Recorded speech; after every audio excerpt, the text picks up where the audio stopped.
Hi, my name is Mark Civic, and I'm one of the founders of this event. In 2005, at the age of 40, I went from running the Indianapolis Half Marathon, which is the country's largest half marathon, to the operating table at the Cleveland Clinic in about 2 weeks' time. Turns out I had before undiagnosed aortic valve issue,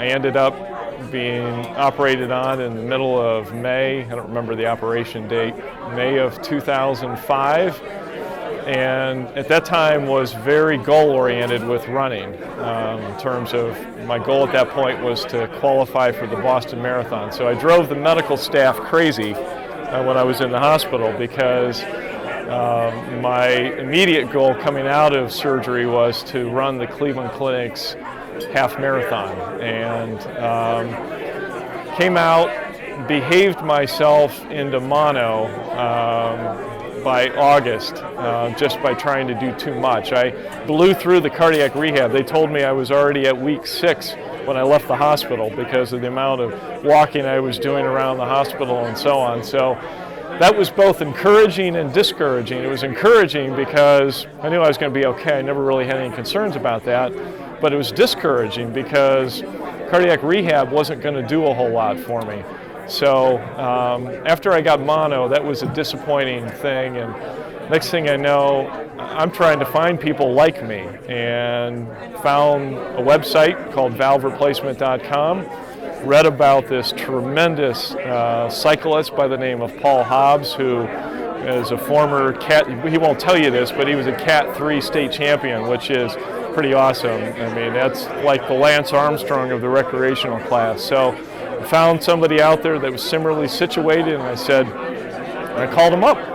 And we started talking, comparing notes. Paul was an aortic valve patient as well, so we had that in common. We were both in the same age group.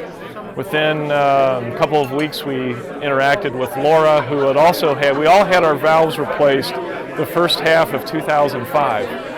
Just kept talking, and by Christmas of 2005, maybe January, February, I don't remember, Paul says, and he's not a runner, he's a cyclist, he says, why don't we all meet in Burlington and run the Burlington Marathon together? He said, do you think anybody will come? I said, come?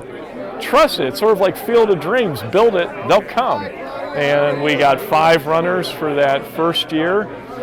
I hosted the next year in Akron. We were up to 12 runners. Laura took it the third year in New Jersey, 20 runners, and now today, look at this. We've got people here from England, from Australia. I never dreamt when I first went on to Lars' website that we'd be in the same room together, and now we're colleagues. I mean, he's a medical professional, we're the patients, but we're both pioneers in that sense. And so that's my story. So what does it mean to you to have this group and kind of... The best way to describe it is you've been through an experience. Your family is supportive. They love you unconditionally. Your friends, understand and love you unconditionally, but they haven't walked in your shoes. This is like finding long lost relatives, and I think that's what most people will tell you, is that when they connect, it's like, aha, somebody else is out there like me. So. Thank you.